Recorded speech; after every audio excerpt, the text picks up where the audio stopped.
적군을 향해 달리며 내 하나님을 의지하고 담을 뛰어넘나이다. 아멘. 할렐루야.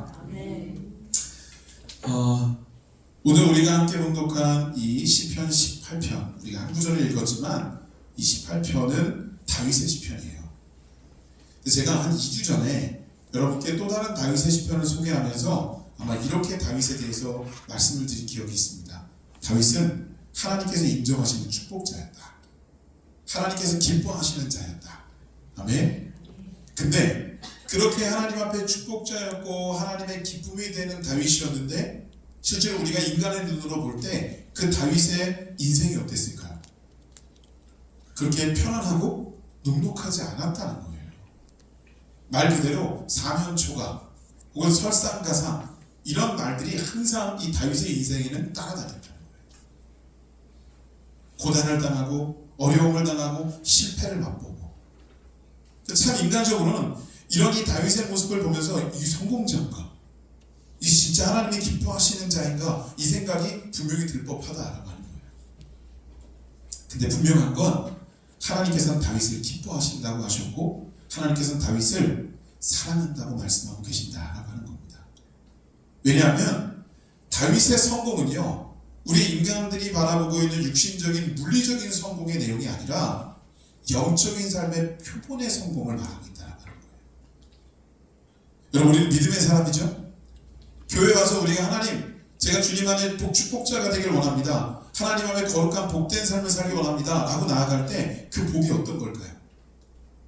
세상 사람들도 똑같이 구하고 있는 물질의 복, 명예의 복, 자리의 복 이런 걸 구하는 건가요? 아니에요.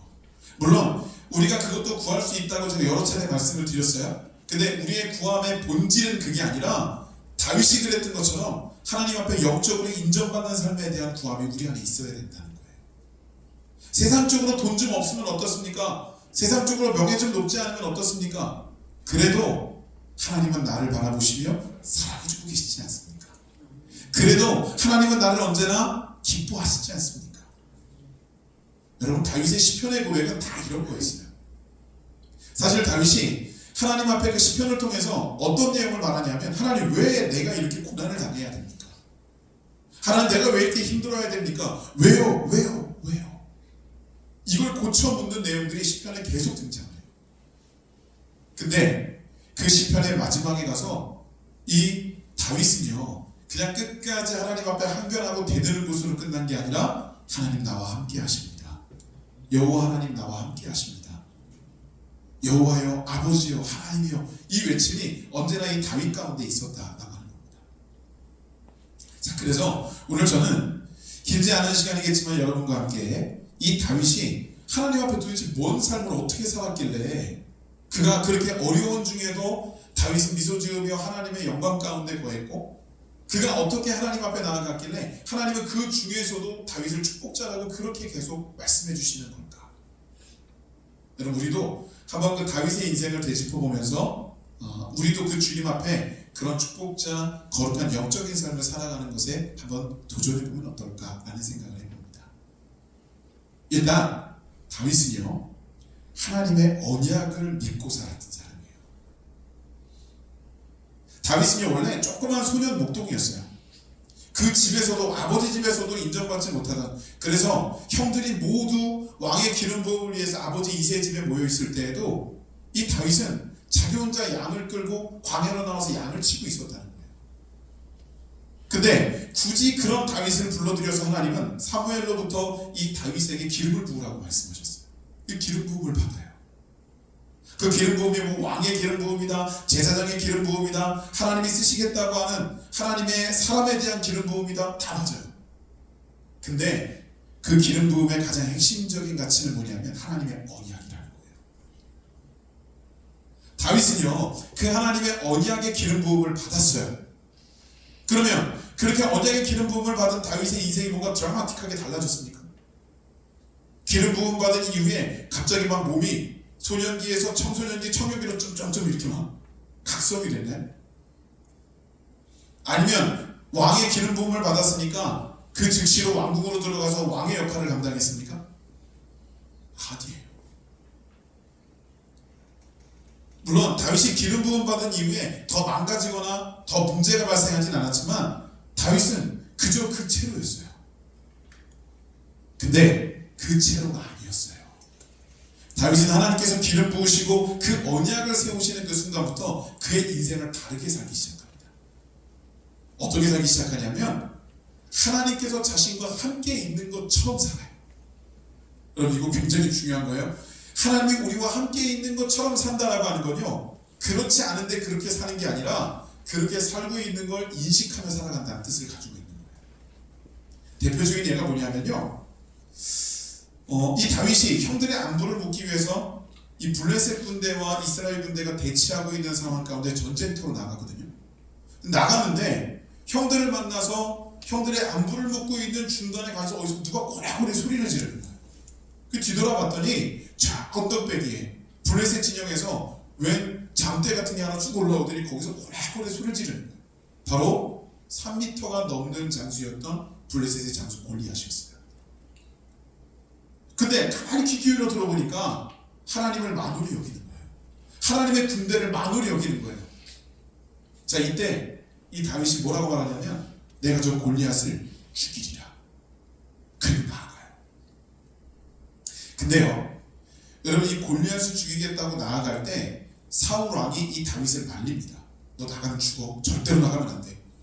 왕명으로 말리는데, 근데 다윗이 뭐라고 얘기하느냐면 이렇게 얘기해요. 왕이요, 내가 광야에서 양을 칠 때 사자나 곰과 같은 맹수가 달려들어서 내 양을 물어갑니다. 그러면 어떻게 했어요? 이 다윗이 끝까지 쫓아가서 그 짐승을 쳐서 쓰러뜨리고 그 입에서 양을 구해냈다는 거예요. 여러분 이거 누가 보더라도 뻥이에요. 인간적으로 보면 이게 일어날 수가 없는 일이에요. 여러분 혹시 동물원 가서 사자 보셨어요? 곰을 보신 적 있으세요? 여러분 이건 상상으로도 있을 수 없는 일인 거예요. 건장한 청년이, 뭐 제가 좀 키로수가 나가거든요. 근데 제가 만약에 사자만 맞다 때리면 어떻게 될까요? 제가 이길 수 있을까요? 아니요, 전 자신 없어요. 여러분 이게 일반적인 모습이에요. 근데 다윗은 뭐라고 얘기해요? 자기가 그 곰과 사자를 쫓아가서, 아니 그냥 물려갔는데, 양을 물고 갔는데 자기를 건드리지 않고 간 것만 해도 다행 아니에요? 근데 쫓아갔네요 그걸. 그래서 그 짐승들을 쳐서 쓰러뜨리고 그 입에서 양을 구해낸다는 거예요. 근데 이게 거짓말 같지만 거짓말이 아닌 이유가 뭐냐면, 사울왕 앞에서 다윗이 뭐라고 고백하냐면, 저 사자와 곰의 입안에서 나를 구원하신 하나님께서 저 할례받지 못한 자 골리앗으로부터도 나를 보호하실 것입니다 라고 고백을 해요. 이건 뭐예요? 자기 힘으로 한 게 아니라 하나님께서 그렇게 해주셨다는 걸 고백하고 있는 거예요. 다윗은요, 자기가 골리앗 앞에 나갈 때도 뭐 들고 나가요? 물맷돌 들고 나가요. 이 다윗이 물맷돌을 들고 나간 건요, 이게 내가 가지고 있는 최고의 무기이고 내가 이 물맷돌의 달인이니까 이거로 내가 골리앗을 충분히 쓰러뜨릴 수 있다 그러고 나간 게 아니에요. 그 물맷돌은요, 있어도 그만 없어도 그만이에요. 다윗이 뭐 가지고 나갔어요? 골리앗 앞에서 이렇게 선포하죠. 너는 칼과 단창으로 내 앞에 나오지만 나는 만군의 주 여호와 하나님의 이름으로 네 앞에 나아간다는 거예요. 이러면 게임이 끝난 거예요. 그냥 다윗이 이런 고백을 할 수 있었던 것이 바로 하나님이 세우신 그 언약 때문이라는 거예요. 여러분 하나님의 언약 가운데 있는 사람의 특징은 뭐냐면 담대합니다. 어떤 상황과 어떤 어려움이 닥쳐와도 그 앞에서 주눅들지 않고 기죽지 않아요. 왜냐하면 만군의 주 여호와 하나님이 내 백그라운드로 서 계시거든요. 덤벼보라는 거예요. 여러분 하나님께서는요, 어떤 상황 가운데에서도 나와 함께 하세요. 사망의 음침한 골짜기에서도 나와 함께 하시고, 앞에서 원수들이 진을 치고 달려드는데도 나에게 상을 차려주시고 밥 먹으라고 하시는 분이 하나님이세요. 여러분 그 하나님의 그 거룩하신 그 힘과 역사가 내 안에 있다는 거예요. 여러분 그 언약을 믿고 나아가면 우리 세상에 두려울 게 없어요. 여러분 두려우신가요? 안 두려우시죠 이제? 그죠? 여러분 다윗과 같은 그 담대함으로, 하나님의 언약을 믿고 나가는 그런 담대함으로. 제가 2주 전에 여러분께 그런 설교했잖아요. 여러분 하나님께서 우리들에게 축복하시기로 하시면 누구도 못 말려요. 하나님은 못 말려요. 그 못 말리는 하나님, 저와 여러분과 함께 하세요. 기억하시고 담대하시기를 간절히 축복합니다. 자, 또 한 가지는요, 다윗은요, 시선 자체가 하나님의 시선을 가지고 있었어요. 문제가 있죠. 맨날 대적들이 쫓아오죠. 맨날 전쟁터를 누벼야 되죠. 그렇게 싸워놨더니, 싸워서 승리하고 돌아갔더니 자기 장인인 왕이 이 다윗을 시기해서 죽이겠다고 쫓아다니는 거예요.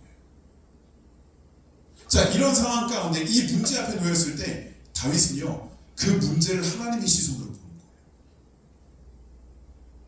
딱 죽게 생겼고 모든 것이 딱 포기하고 싶은 그 상황 가운데 다윗의 시선은 하나님의 시선으로 그 문제를 보게 되었고, 또한 그 문제가 앞에 닥쳤을 때 다윗은요, 그 문제만을 본 게 아니라 하나님을 향하여 그 시선을 들었다는 거예요. 여러분, 이러면 또 게임이 끝나는 거예요. 하나님께서 그 시선으로 그 문제를 보게 하셨다면 그건 내 문제가 아닌 거예요. 하나님께서 하나님의 문제로 이미 잡으신 거예요. 그러면 게임은 끝난 거죠. 다윗은 그렇게 모든 문제들 가운데 하나님의 시선으로 접근했고, 그 하나님의 시선으로 그가 접근하는 사람답게 하나님은 그에게 모든 것들을 열어주시고 승리할 수 있는 영역을 허락해 주셨다라고 하는 거예요. 자, 여러분, 세상에 문제가 다가왔을 때 그걸 어떤 시선으로 보느냐에 따라 그 문제의 해결점이 다르다라고 하는 것을 꼭 기억하셔야 됩니다. 우리의 문제 해결점은 제가 좀 더 쉽게 말씀드리자면 그 어디에서도 찾을 수 없어요. 여러분, 문제라고 하는 건요, 이미 문제인 거예요. 그죠? 문제는 이미 문제예요. 그건 내가 해결할 수 없고 너무 어려운 상황 가운데 처져 있기 때문에 이거 문제다라는 얘기를 하는 거예요. 근데 여러분, 그 문제가 하나님께 붙들림 바되고 하나님의 시선으로 보이면요, 문제가 아닌 게 되는 거예요. 여러분, 그 놀라운 하나님의 기적의 역사를 경험하는 귀한 시간들이 되시기를 간절히 축복합니다. 자, 이처럼 주님의 시선으로 바라봤을 때 또 한 가지 다윗의 특징은 뭐냐면 하나님의 생각과 하나님의 가치로 삶을 살았다는 거예요. 그래서 다윗은 언제나 하나님 앞에 했던 게 뭐냐면 질문하는 거예요. 하나님의 뜻이 이겁니까? 하나님, 이거 하나님이 기뻐하시는 건가요? 이 질문을 끊임없이 하는 거예요. 그게 너무 과해져서 어떻게까지 가느냐면, 하나님, 전쟁을 치러야 되는데 어떻게 할까요? 몇 명을 올려보낼까요? 어디서 싸울까요? 어떤 방식으로 싸울까요? 누가 선봉장에 설까요? 정말 세세하게 모든 것들을 물어요. 그럼 하나님은 또 그걸 세세하게 다 대답해 주세요. 그러면 다윗은 그 하나님의 그 답대로 나아가서 그 모든 일들을 처리합니다. 그래서 하나님께서는 다윗에게 백전백승의 승리의 역사를 쓰게 하신 거예요. 다윗이 왕위에 올랐을 때는 어땠을까요? 왕위에 올랐을 때 지존의 자리에 있는데 더 이상 하나님께 묻지 않아도 되지 않을까요? 근데 그러지 않았어요. 물론 다윗이 하나님 뜻대로 살지 않았던 경우도 많아요. 근데 다윗이 정상적으로 하나님 앞에 돌아왔을 때는요, 그는 그 어떠한 상황 가운데에서도 하나님의 음성 듣기를 멈추지 않았다는 거예요. 가장 단적인 예가, 하나님, 제가 하나님 앞에 성전을 지어 바치겠습니다. 우리가 너무나도 잘 알고 있는 내용이잖아요. 근데 그렇게 서원을 했을 때 다윗은요, 그것도 자기 생각으로 끝내지 않으려고 하나님의 사람인 나단 선지자에게 물었어요. 그리고 하나님의 뜻이라고 하는 걸 들었어요. 아, 됐다, 이제 내가 성전을 건축해서 하나님께 올려드리면 되겠다 라고 시도하려고 해요. 근데 하나님께서는 NO, 멈추게 시킨 거예요. 이때 다윗의 태도가 어땠다고요? 그냥 멈췄어요. 근데 멈추고 그냥 뒤를 물러서서 하나님을 삐진 눈으로 쳐다본 것이 아니라, 이 다윗은요, 멈춰선 그 순간 하나님 앞에 나아가 앉았다라고 기록하고 있어요. 왜요? 듣기를 원한 거예요. 하나님, 왜 나에게서 이 성전을 받지 않으시길 원하시는 겁니까? 이유가 뭡니까? 사실 그걸 구체적으로 묻진 않아요. 근데 하나님 앞에 나와 앉았다는 건 뭐예요? 하나님께서 하시는 말씀을 듣겠다는 거예요. 실제로 다윗이 하나님 앞에 나와 앉았을 때 하나님은 다윗에게 그 이유를 설명하세요. 그 이유를 들은 다윗은 하나님의 뜻에 순종했고, 그리고 그 성전 건축의 그 역사를 자신의 아들 솔로몬에게로 넘기게 되죠. 여러분, 다윗은요, 능력이 출중한 사람이었어요. 어린 꼬마에서부터 시작을 했지만 어느 정도 경지가 이르러서는요, 웬만한 국가들, 웬만한 군대들은요, 자신의 전투력으로 압살할 정도로 대단한 사람이 다윗이었어요. 근데 그럼에도 불구하고 다윗은 끈질기게 하나님 앞에 붙는 거예요. 여러분, 세상의 것들을요, 세상 방식으로 해결하는 건요, 세상의 방식 안에서 해결점이 보여요. 안 보이지 않아요. 여러분, 우리가 기도해야 된다 그러지만 기도 안 하면 세상에 아무것도 못하나요? 사실 그렇지는 않아요. 내 능력도 있고 나의 환경과 조건도 있고 내가 하려고만 친다면 뭔가 이루어질 수 있는 일들이 벌어져요. 근데 문제는 뭐냐면 그렇게 내 능력으로 할 때 어느 순간 돌아보면 나의 한계치에 도달해 있는 것을 느끼게 된다.